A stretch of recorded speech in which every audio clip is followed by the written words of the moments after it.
You have had an utter disdain for Trump. You'll always be welcome at the table of legacy media and have people nodding as you trash Trump. That's always going to happen. But aren't you the slightest bit embarrassed or at least humbled?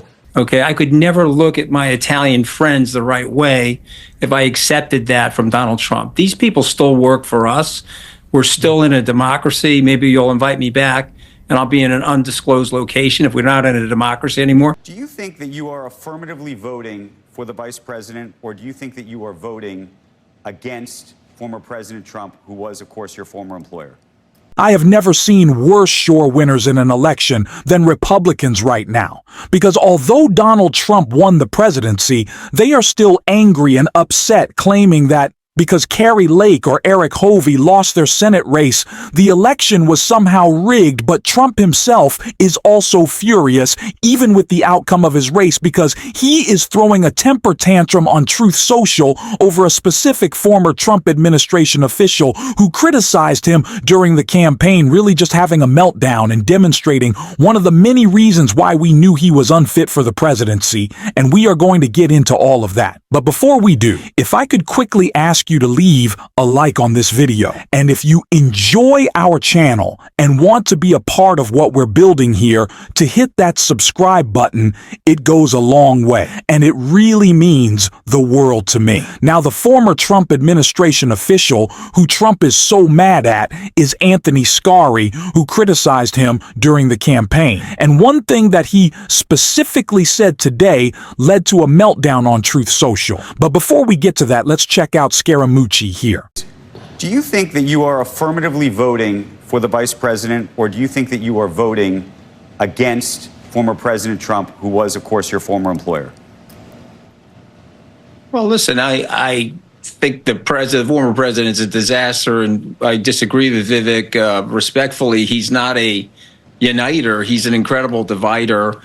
Just the way he talks about non-white immigrants in the United States with the language that people used in the 1930s in Germany is an example of the division. So certainly wouldn't vote for him, but I am voting for her because what Vivek's leaving out is the stock market's at an all-time high.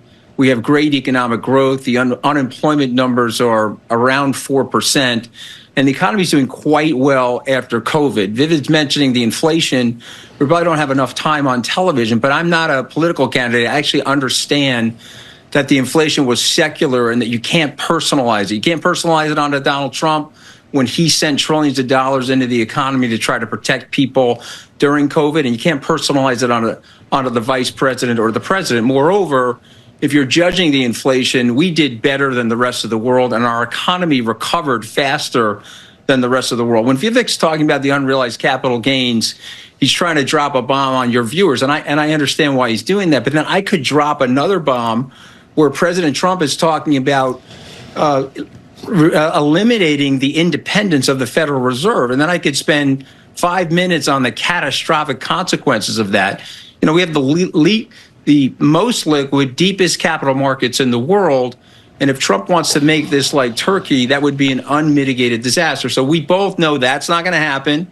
And we know that the unrealized capital gains talk is also not going to happen. But what could happen under Donald Trump is that he deports people. He's talking about deporting 15 million people. It's probably not possible, but a 1.8 million deportation would cost the taxpayers $88 billion, would crush our GDP, and would crush our tax revenue. So let's talk about the realistic things that are going to happen.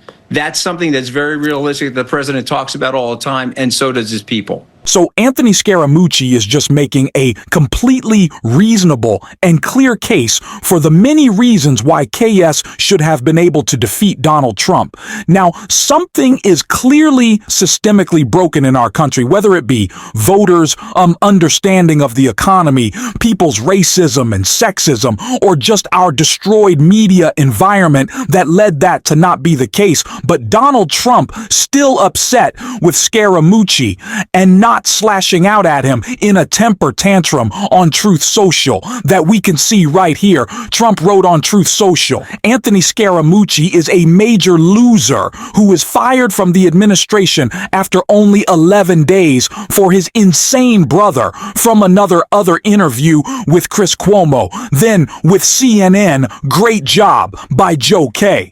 So first of all, I have no clue why Trump is still angry with Scaramucci or lashing out or even talking about this when he should be putting together his administration of cultists and people who want to attack our country. But nonetheless, Donald Trump is mad at Anthony Scary because of something that he said today on CNBC referring to Joe K.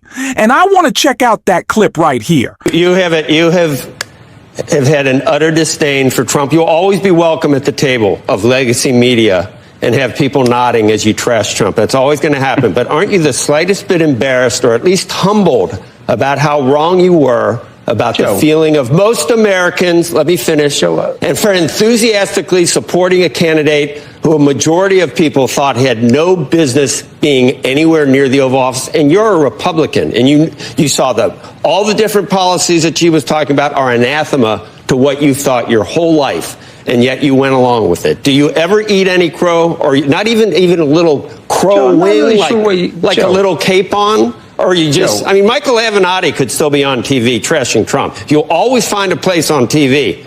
If he wasn't in prison, he'd still be on CNN running for president with Brian Stelter. Just give me a little bit, Anthony, about how wrong you were. Joe, first of all, I immediately put out a congratulatory tweet. They won, we lost. In the immortal words of Barry Diller when he lost a Paramount deal. Next, Joe, what would you like me to do? Do you want me to get on bended knee before you? No, I thought you were going to start that it's going to... That's not even what America is about, Joe. We have a violent disagreement about lots of things related to Trump's personality. You like Trump. I was up close to Trump. I got to see the ugliest of what he is. And by the way, Joe, it's not just me. There were 40 of us that worked for the president that warned people. So I think he's been very good for your. I think he's been very good for your career, Anthony. I think he's been incredibly good. You're here, are you not? And you're going to be welcome anywhere you want to go. I think he's been very good for you, and you'll be able to live off this for another 4 years. Joe, why don't you calm down? Why don't you calm down a second, Joe? We know each other a long time. Are you saying that you and I can't disagree on somebody's personality? Is that what you're saying? And you're saying what I'm saying in terms of identifying those features and traits of the personality. You don't see those too, but you're choosing to ignore them? So this Trump stooge, this Trump lackey on CNBC who's saying that what Scaramucci is wrong or that he should take back what he said about Trump, that was true of his flaws, his lack of character, because a majority of Americans elected him well. It's not even 50% because he won the presidency again. No, Donald Trump still has the same character flaws. He still had the same failures in his first administration. Those failures will be worse in a second. Just because he won doesn't mean it wasn't a mistake, doesn't mean it wasn't bad. What's wrong won't hurt the country. I don't know what this Stowe is saying, but this is what we should expect more and more from a that is always supporting Donald Trump. Republicans want to say that it's liberally biased, but that couldn't be further from the truth. All we see is Trump stows. And of course, they'll be sucking up to him more out of fear of retribution. And those Trump stows include Piers Morgan, who Anthony Scary went off on when asked about his attacks on Donald Trump in this clip right here. Unlike Sean, who stayed loyal to Trump, you turned on him pretty savagely. Why? The guy, hold on a second. The guy went after my wife on Twitter. Okay, I gave the guy $1 million for his campaign. I gave him hundreds of hours of media advocacy. I said one thing he didn't like. It's okay to go after me, but my wife never did anything to the guy. He went after my wife. So maybe if he goes after your wife, Pierce, you'll be cool with it, and maybe Ted Cruz is cool with it. I'm not cool with it. Okay, and period. The end. So when you say why. You don't do that to a guy like me. I grew up in a blue collar family in an Italian American neighborhood. You know, I got to go to Rayo's tonight. Okay. I could never look at my Italian friends the right way if I accepted that from Donald Trump. These people still work for us.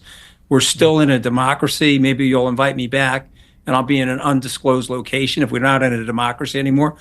Don't go after my wife on Twitter after I gave you $1 million, 2 years of advocacy after you fired me. You just don't do that to somebody like me, Pierce. And I just want to point out to Sean, he's dressing a lot better, okay, than he was in that first press conference. Because did you see the suit, Pierce? It was up in here, okay?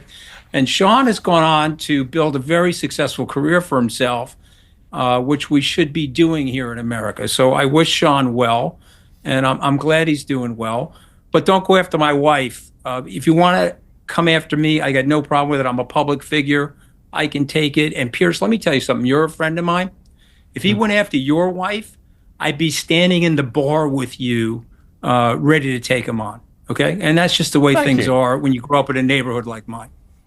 No, well, I grew up in an East Sussex village on the south coast of England, and we have exactly the same mentality. If you come for the wives, we come for you. It's very simple. That's why Roger Stone is texting me right now saying, hey, man, no hard feelings. I always was very fond of you. And I just texted him back in the middle of the show. Don't go after my wife, and we'll be just fine. And again, I wish the president well, but that's a very personal thing for me. This is who Donald Trump has always been and will always be. It is the reason why we made this case against him for his complete lack of character, his love of personal insults and attacks, and his distraction from doing anything that would ever benefit anyone but himself. But of course, that's what the next 4 years will look like now. And we have to focus every single day on calling those out and educating people on the failures of Donald Trump, and we have to do that right away because the administration is already coming together today. We saw Donald Trump announce the appointment of a Stephen Miller and a Tom Homan to be advisors on immigration policy. Now, Tom Homan was a former ICE director who also authored Project 2025. Yes, the plan that Donald Trump said he knew nothing about, the plan that Donald Trump said was not connected to his campaign anymore.